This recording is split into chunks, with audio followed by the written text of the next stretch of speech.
today's video because I'm sharing with you some awesome DIY room decor ideas that you can make this weekend at home, and they are totally going to transform the total vibe of your room.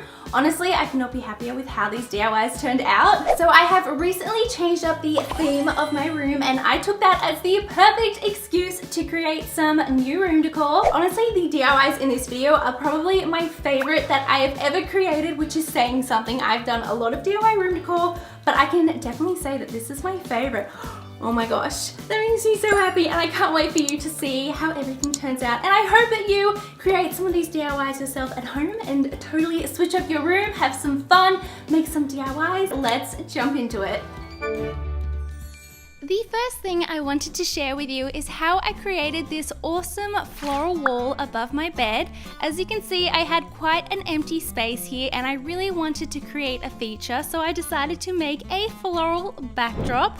So to do this, I first had to find some floral garland, and I looked around for a little while until I found the perfect floral garland. I love the roses on this one. They're kind of an off-white, which really goes with the color scheme of my boho inspired room. I then attached these to a piece of rod which I had stained with a dark timber stain, and I just used the little plastic loop which had the price tag on it. They all had it, and I thought this was the easiest way to hang up the garland. And as you can see, I've just spaced them evenly along the piece of rod, and then I just placed this on some removable hooks, and as you can see, it looks so amazing and it's totally transformed that entire wall. The first DIY are these adorable charm jars. These are so easy to create and they're actually really fun to make as well. So first you're going to need some old glass jars. I've just recycled these, and then you're also going to need some rope or string. I've also got some leather strap that's used for jewelry.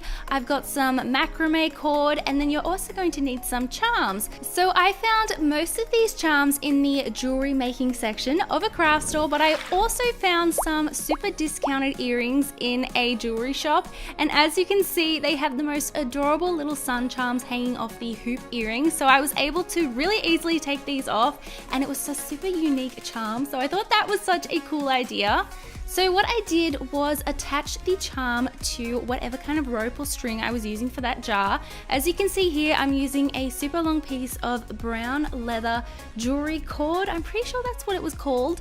It just looked super rustic and I loved the vibe, and I thought that it would go really well with this charm as well as the jar that I picked.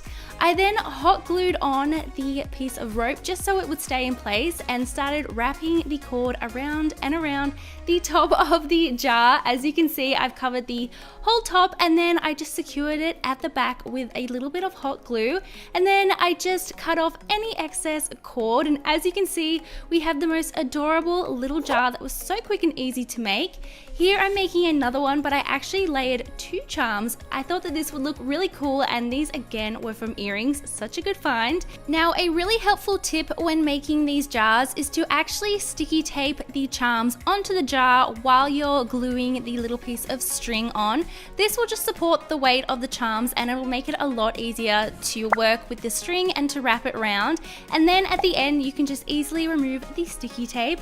And I love these jars so much. Very quick and easy to make. I made quite a few, and I've just filled mine with little pebbles and some little succulents and feathers and just some greenery to add to my dressing table. It's an awesome way to recycle old jars, and I love the mismatched look. They're all different sizes and shapes, but I think that makes them more quirky, and it definitely adds to the effect.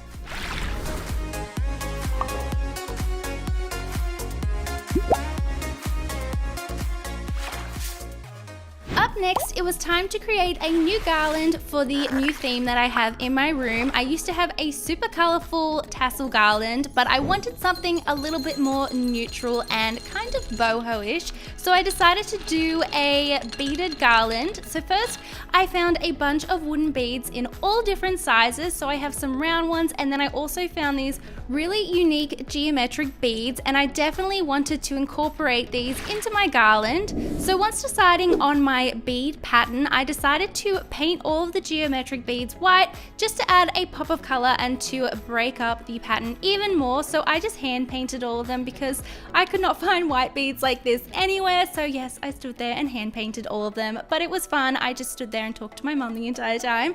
Moving on, it's time to make the tassels, and you guys know I love making tassels. So you will need some wool, and I went with a dusty pink, which goes with the theme of my room, scissors, a little tassel template, which is a piece of cardboard, and some straws. So here you can see a piece of cardboard, and there I just marked out the length of the tassel.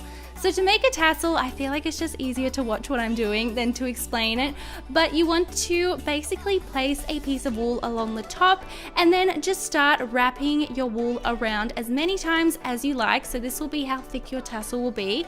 And then taking that piece of wool that we first placed at the top of the cardboard, we're going to tie that off, and then we're going to carefully take the wool off our template, cut it in half so it looks like, this always reminds me of doll's hair. I feel like it should be sitting on top of a doll.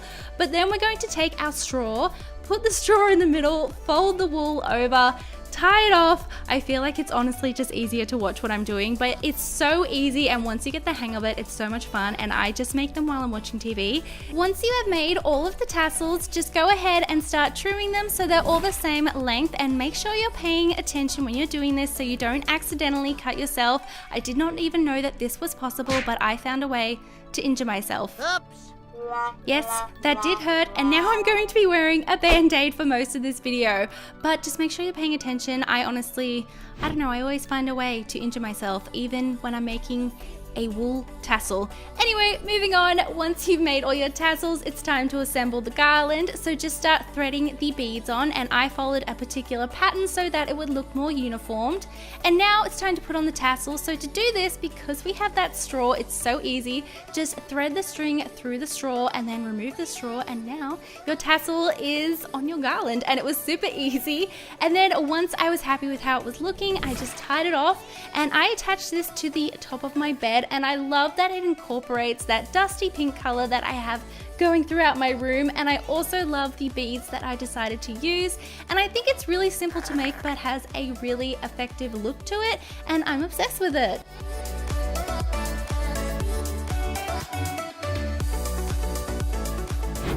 Up next, we're going to be creating an adorable trinket dish, and not only does this look so cute, but it's really practical and you can make it totally unique to your bedroom.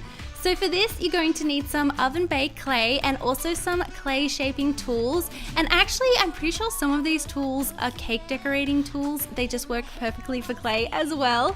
So first, I'm just warming up the clay in my hands to make it easier to work with, and then I'm going to roll it out as evenly as possible. With this trinket dish, I did not want any part of it to be perfect. I wanted it to look as handmade, as rustic, imperfect as possible, and this was actually so much fun to make, and I seriously had the best time creating it.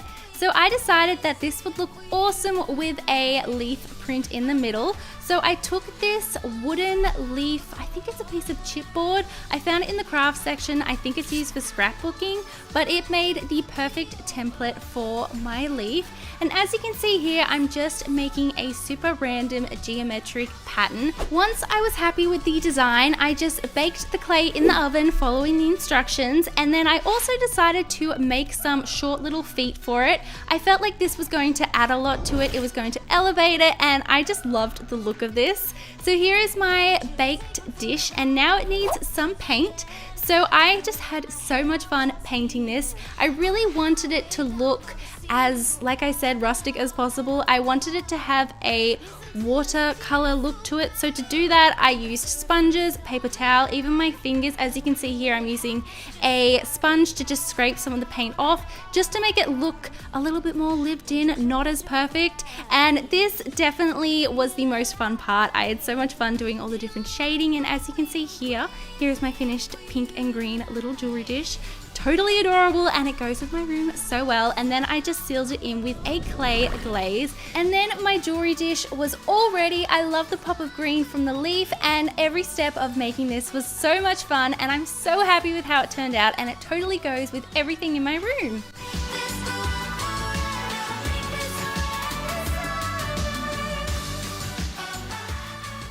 Now for my favorite DIY of them all. I cannot wait to show you how easy these are to make, but I think they are so effective, and we are going to be making some decorative trays. So I found these untreated wooden trays in a craft store. They were so cheap, they were on sale, and I felt like they needed a complete transformation. So I did 2 different trays, and the first tray I decided to stain a super dark wood color. I used the same stain that I used for my flower wall, just so that it would tie everything in. Then I just made sure that I protected all of my surfaces. I put on gloves because we are going to be working with a stain, and I would recommend that you do this outside. Then I took a super old rag and I just started placing the stain on the wood. So I just would get a tiny bit at a time. Honestly, the smallest amount went the longest way, and I just started kind of brushing this onto the tray. It looked very rustic and I loved the end result. As you can see, it looks totally different already. For the design in the middle of the tray, I'm going to be using a stencil, so I'm just cutting it down to fit and then attaching it with some painter's tape. And then I'm using these little sponges to apply the paint, and I'm making sure that I don't add too much paint, and to do that I'm using a dry sponge to pick up any excess paint to make sure that it's more of a wash of color instead of a super block color. Again, I want it to look more rustic and lived in. Then it's time for the super nerve-wracking but also super satisfying part where you peel the stencil off and see if everything worked out, and I could not be happier with how it looked. Then I decided that it needed something else, so I went in with this ribbon tassel, and as you can see, it's such a beautiful color. There's some blue and some red, and I just loved the overall look of it.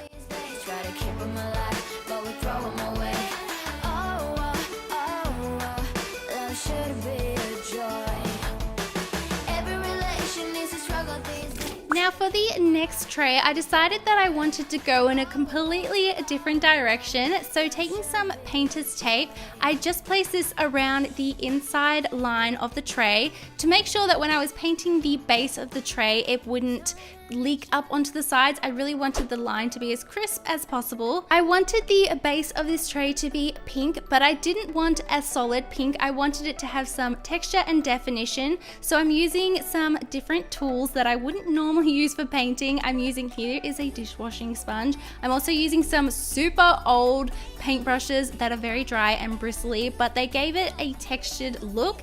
And I would just go in with different shades of pink as well as some white just to add definition. I did not want this to look perfect. I wanted it to look like it was done with a watercolor based paint, but I was using acrylic paint, if that makes sense. It was so much fun seeing it come to life, and as you can see here, there's a lot of definition going on. Once I was happy with it, I peeled the tape off, and as you can see, the line is so crisp, and it also meant that I could be a little bit messy with my painting, and it looks so awesome already. Then going in with a different stencil, I feel like this stencil is a little bit fancier, and again with the same technique of sponging on the paint and removing excess with a clean sponge. I'm just going around and filling it all in and then removing the stencil, which is honestly the most satisfying part. I want to make more things like this just so I can peel the stencil off and see the art underneath. So here is the tray, and then to finish off this tray, I just went in with another tassel ribbon, but this one is white. The tassels are definitely optional, but I feel like it added so much to the tray. It added another texture. It's a way to add some more color, and it makes them look more expensive. I feel like it gave them a store-bought vibe, and I could not be happier with how they both turned out.